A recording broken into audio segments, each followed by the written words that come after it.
This is Just Nigeria coming up today. Controlling the spread of coronavirus in Nigeria, how to protect yourself to minimize risk of infection, and risking it all, the professionals who must work round the clock to stop coronavirus. Also, support for teen mothers in Tanzania as Vocational Center equips them with relevant skills. Plus, my name is Chinasa Amadi. I'm a medical doctor, lifestyle medicine physician. Check me out. The medical doctor passionate about helping our community to eat and live healthy.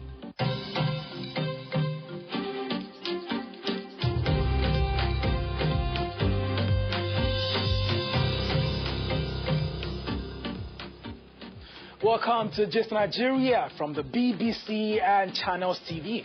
And here we look at the stories being talked about by the social media generation. I am Wale Fakile. Our top story today is in continuation of our updates on COVID-19. Now, as the number of reported coronavirus cases in Nigeria increased, the government has stepped up measures to help stop the spread.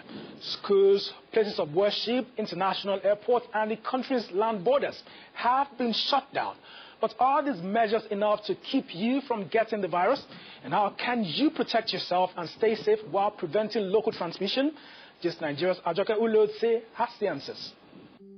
The 2019 coronavirus was first seen in China's Hubei province. 3 months after, it's now in about 200 other countries. Although there are more than 30 cases in Nigeria, it's still difficult to ascertain whether local transmission has begun. But this is not the time to panic. Let's focus on how to stay safe and break the chain of transmission. Let's start with what coronavirus looks like. Coronavirus is a bit of material surrounded by a coating of proteins and fat. Viruses easily stick to places like your hands, but when you rinse your hands with water, it rushes right over the virus. Also, when it interacts with soap, the virus is broken apart and becomes inactive. But it takes 20 seconds for this to happen. So, washing your hands for at least 20 seconds is the first way to keep yourself safe from the virus. To get your timing right, let's share a little trick with you. When washing your hands, try to sing the popular Happy Birthday song twice. Happy birthday to you. Happy birthday to you. Happy birthday to you, Joker. Happy birthday to you. Happy birthday to you. Happy birthday to you. Happy birthday to you, Joker. Happy birthday to you. By the time you're done, you probably have washed your hands for about 30 seconds. It's that simple. But to achieve this result, you must wash your hands properly. Another important intervention you probably may have heard about is social distancing. Well, social distancing means you are not coming into contact with people unless you need to. It means you should work from home if you can, and if you have to be out in the public, avoid crowded places and ensure you stay at least 2 meters away from everyone else. Let's keep it simple. Imagine you're holding a big broom. You'll be a correct distance away if you can't touch anyone with it. Those who need social distancing the most are people over 70, anyone with an underlying health condition, and pregnant women. But really, everyone should do this. If you limit the contact you have with others, you reduce your chances of contracting the virus and passing it on. But how real can social distancing be in a country like Nigeria? Well, it's difficult, but not impossible. More often than not, we have all had to share our space with our neighbors, whether living in a duplex in your gated estate or a block of flats, better still, in a face me I face you as it's popularly called. So, how do you stay safe and break the cycle of transmission? A useful recommendation is to use your non-dominant hand for doorknobs, bathrooms, and around the space you share. That way, you don't use that hand on your face, eyes, or nose. Commuting in Lagos can be quite a bore, particularly if you are staying in a city like Lagos without a car of your own. Then you have to hop into a bus like this one and share your journey with at least 10 people. But how do you prevent contact? Scientists say the spread of the virus requires close contact. Hence, avoid sitting or standing too close to anyone. Also, avoid touching surfaces because they may have virus on them. And you can consider commuting at a time when there are less people on the bus. You should also wash your hands as soon as you get off the bus, or quickly rub your sanitizer before touching any part of your face. Now, the very idea of social distancing is to help keep thousands of people out of the hospitals at the same time, in order not to overwhelm health workers. But these are all preventive measures. So, what signs should you watch out for if you have been exposed? The two main symptoms of coronavirus to look out for are a continuous dry cough and/or a fever. If you are sneezing a lot, got a runny nose or a headache, you may be ill, but you probably don't have coronavirus. So, how high a fever is a coronavirus-induced one? And what exactly is a continuous dry cough? Well, it's when you cough and there is no mucus or phlegm. Basically, no gooey substance in your tissue. And it's not the odd cough here and there. It has to be coughing regularly for no other reason such as clearing your throat or smoking. How high a fever is a coronavirus fever? Technically, it's a body temperature of more than 37.8 degrees Celsius or 100 degrees Fahrenheit. But if you don't have a thermometer, basically you will feel hot, and your chest and back would be hot if someone touched you. Well, if you have all of these symptoms, it may be time to check out your risk level. There are tools online to check. So follow the simple steps and assess to classify your risk. If your symptoms get worse, it may be time for you to get in touch with your local healthcare provider. Please do not hesitate to call the helplines provided. Good news is, about 100,000 people have recovered from the virus, and research shows scientists are getting closer to a vaccine. While we wait, it's important to stay safe. Ajoke Hulotse, just Nigeria. Alright, still on protecting yourself and others from the virus. The government has advised those who have the symptoms and those who have recently returned from high-risk countries to self-isolate for 14 days to prevent local transmission. So what is self-isolation and how can you self-isolate in a shared apartment? Have a look.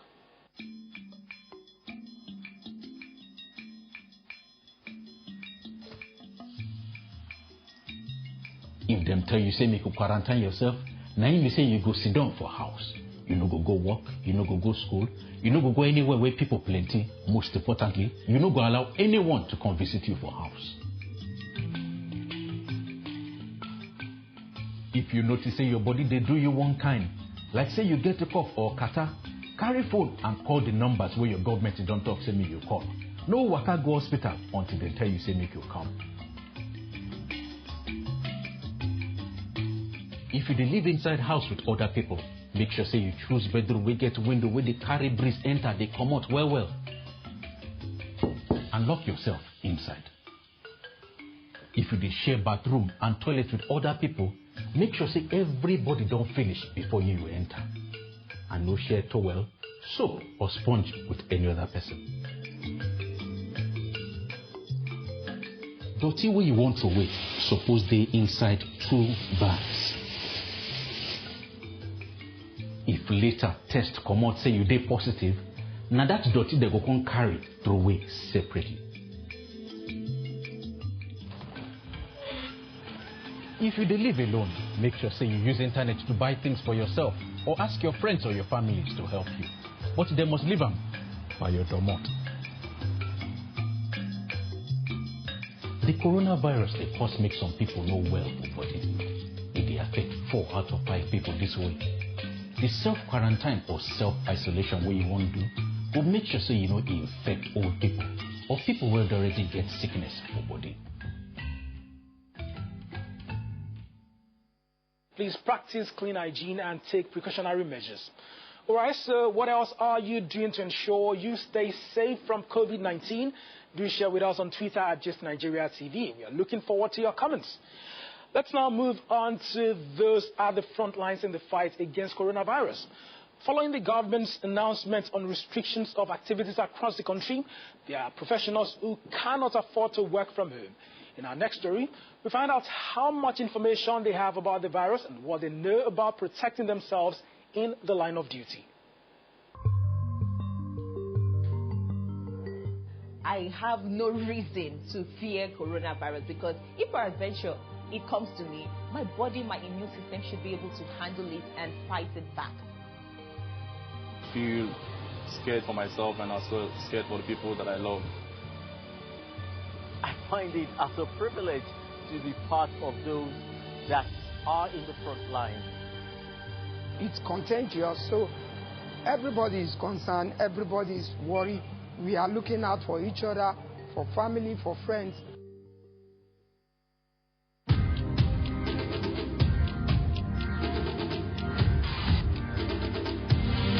Being on the front line with the fight against the coronavirus, basically there are two feelings.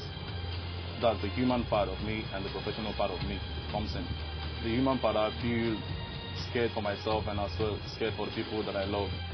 Coronavirus, after a while, which most people have actually attested, after 2 weeks, you recover fully, especially if you have a good immune system. Of course, every human being is concerned. Beyond the cases we have witnessed in Nigeria, we are also up to date with the cases all over the world. And everybody is taking every precautionary measure to make sure that one do not fall a victim. As far as I'm concerned, it's a privilege to be at the front line of this battle. I see it as a battle. Just as the military of a nation would inspire confidence in its people, so I'm expected to inspire confidence in the people, stand for the good of the people, bring the necessary information and knowledge to them, and this would empower them to live right. In Nigeria, we are not prepared to treat and handle coronavirus, especially with the doctors. Why? Because in most hospitals, you don't have the basic equipment, you don't have the basic materials like gloves and face masks that you can use. You don't have the necessary personal protective equipment that you can put all over the goggles to handle patients that come down with the virus. First of all, safety of myself first, because I have to be safe. I have to make sure that I don't contract this infection, this disease. So it is very simple. Paying full attention to donning of PPEs. What are PPEs? PPE simply means personal protective equipment. So you have to treat everybody you have to treat every person, everybody you come in contact with as if the person already has been diagnosed of the virus. Well, the virus has taught us to live our lives differently. You know, we are very, very sociable animals. We like handshake, we like hugs, but those things we can't really do at this point. Social distancing is very, very important. Okay, use your sanitizer as much as possible. Use your soap as much as possible. Instead of handshake, we now do elbow, or we'll do our leg shake. Well, it might be difficult to embrace this new lifestyle, but I need it to stay alive, because I need to be alive. I need to be virus-free to be able to discharge my duty. I have adequate information that has prepared me for any eventuality. We are not envisaging that one will fall a victim, but as an essential worker, our services may be needed at any point in time. Because as first and major responders, always prepare and adequately preparing ahead. So all the information and details that we need to know about COVID-19, coronavirus, is available to me, and that has prepared me ahead of any eventuality. If Nigeria comes down with an outbreak of coronavirus, the doctor-to-patient ratio is crazy. In government hospitals, sometimes people one doctor may get to see over 100, 200 patients, and that is on a basic level, on a normal day-to-day level. How much more if there is coronavirus? So they're now going to be like a double burden on the doctors. And people just keep saying, oh, doctors, yes, you know, you swore an oath, but we need to take care of our mental state. We need to be healthy so that we can take care of you better.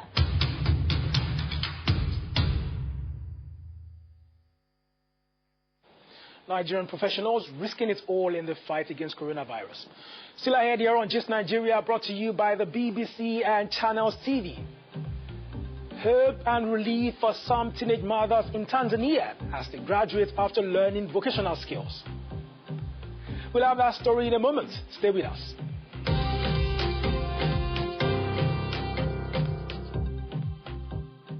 The Channels 24 app means you'll always be in touch with the news. Get the latest local and international stories on the go. And there's our social media platforms for news from around the world. Watch the news live and play videos that matter to you. You can also check the eyewitness section to report events around you. Just click on the eyewitness icon and follow the instructions to upload your content. Channels 24 app, the news at your fingertips. With subdued world economic outlook, coupled with trade tensions and climate change, Africa is not insulated in all these, as globalization brings about interconnectivity of the world economy. On Business Incorporated, we answer those mind-boggling questions and dissect the issues as it affects you. That's not all. We also follow the numbers and what informs investor decisions in the global financial market. Every weekday at this time. You've been watching Just Nigeria from the BBC and Channels TV.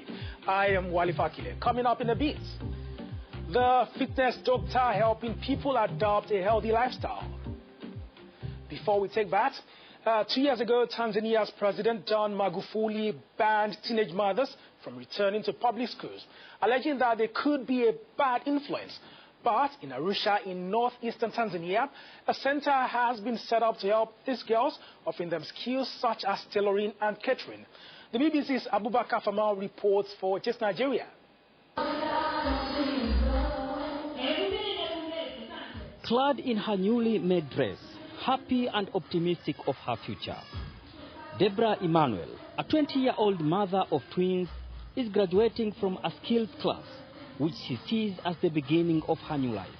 After all, she had dropped out of school after becoming pregnant 3 years ago and was thrown out of the house by her family. When I finished here, it helped me with my child, I'm able to do in my business and to help them to get some money to buy their needs.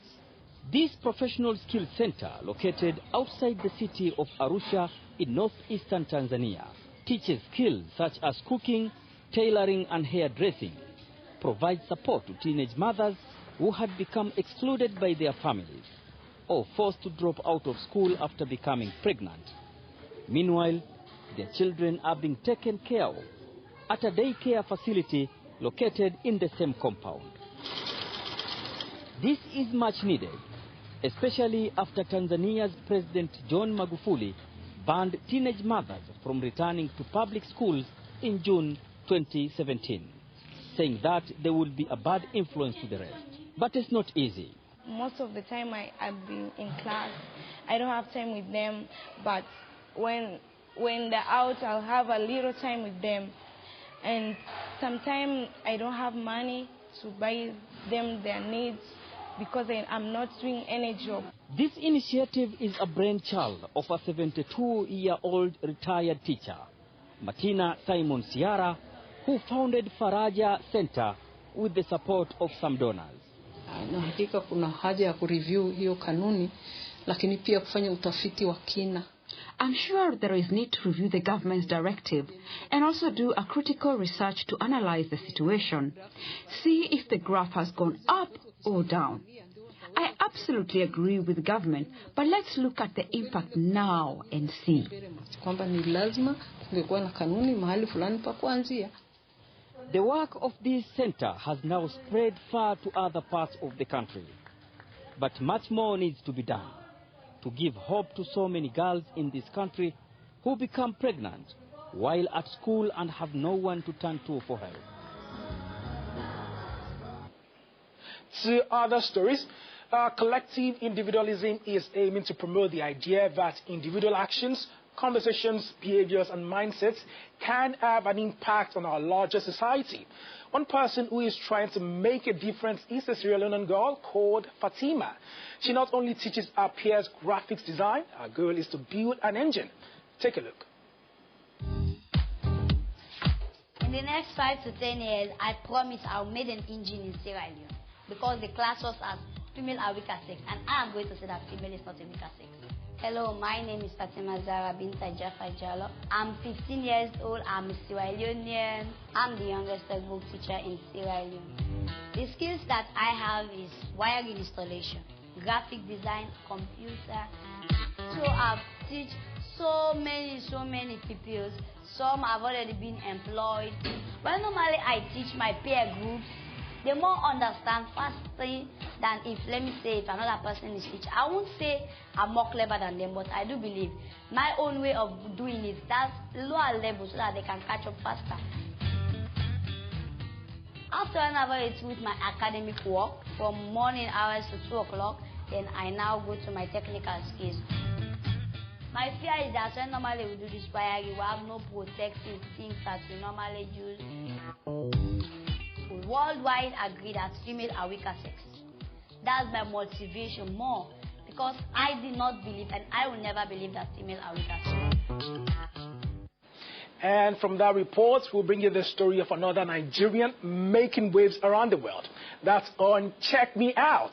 Chinasa Amadi is a UK certified weight loss coach, nutritionist, and lifestyle medical doctor. Our goal is to ensure the health and well-being of all. Let's check her out. I'm such a planner, but I try my best to live as if I won't see tomorrow. Hello, привет, ndewo, sanu, hello. My name is Chinasa Amadi. I'm a medical doctor, lifestyle medicine physician. Check me out. So my childhood was pretty basic. Nothing out of the ordinary. One time when I was in JS1, I had this friend that she fell from the up bunk and she fell down to the ground. And in the morning I came to school and I saw her and I was like, oh my God, Scholar, what happened to you? And she's like, she fell from the bed. I'm like, don't worry, come. My mom is a doctor and we're going to treat you, and I'm going to be a doctor too. So I know what we will do to help you. And I actually took her home to my house, and my mom had to make me understand that, okay, it's not everybody that is sick that you bring to the house. It's just, there's a protocol. What took me out of the country? I went to study medicine. I was already in school here for a while. However, there was a lot of instability, so I decided to go to Russia. So I just went to study medicine there. The cold that hit me the moment I stepped outside the airport. Meanwhile, they told us that it was cold. So we carried jackets from Nigeria, you know. I was like, oh, no problem, we're ready for this. But the cold was not what I was expecting. I didn't experience a lot of racism because it was an international school, so there were a lot of people from different nationalities there, and the citizens were a bit receptive. A lot of them spoke English. They had traveled. They were well traveled, so it wasn't really difficult that way. Nigerians are pretty, people are becoming intentional with the fitness life. People are becoming intentional with staying healthy. You go on the roads early in the morning and you see people are taking the streets, going, they are jogging. But usually I always say, well, after all that, I hope you're covering it up with eating right. And then I show them routines. I say you can always exercise wherever you are, in your workplace, at home. Just play music and dance. If that's all you want to do, just play music and move your body. How I give back? So I'm a partner at an NGO called Trinita Rose Charity Organization. We give back to the indigent members of our community. We provide free medical outreaches. We help those from poor homes to go to school. We have some students in school, primary, secondary, and even in the university. And we also help with skill acquisitions for widows.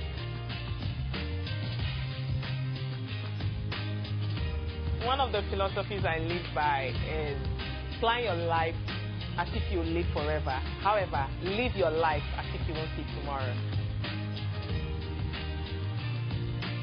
I'm Chinasa Amadi, medical doctor, lifestyle medicine physician, and you just checked me out. Fantastic work, Dr. Chinasa. I am inspired. Let's now run you through a quick reminder of our top story today. As the number of coronavirus cases increase in Nigeria, citizens have been encouraged to wash their hands regularly and practice social distancing. That has been our package on the program today, but we want you to keep in touch, so connect with us on Twitter at GistNigeriaTV. You can also get more updates from bbc.com/Africa and channelstv.com. Thanks a lot for staying with us on the program. I am Wale Fakile. Goodbye.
Thanks for staying with Channels Television. Let's now join our terrestrial platform for the ongoing program on the COVID-19 pandemic.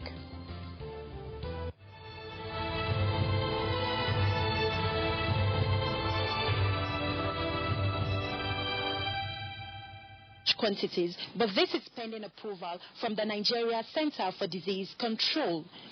So far, there are 4 isolation centers that have been established across the states to manage any suspected or confirmed case of COVID-19. From Bauchi State, Hajara Aliyu.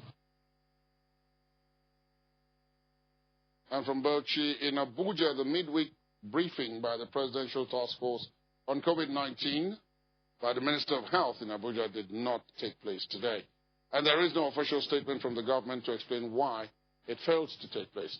The Minister of Health, Dr. Osagie Ehanire, had earlier this month promised to give regular updates about how the government is working to prevent further spread of coronavirus in Nigeria through press conferences on Mondays, Wednesdays, and Fridays, a promise he has kept in the last 3 weeks. Journalists, however, waited in vain on Wednesday, March the 25th, for the minister to call for a briefing or issue a press statement to update the citizens on the current state of things. 2 separate news conferences by the Presidential Task Force for the Control of Coronavirus in Nigeria were also suddenly cancelled yesterday after journalists had waited for several hours. It is believed that the Minister of Health and some other high-profile government officials cutting across different sectors who are part of the 12-man Presidential Task Force are self-isolating after being exposed to some persons who may have tested positive to coronavirus.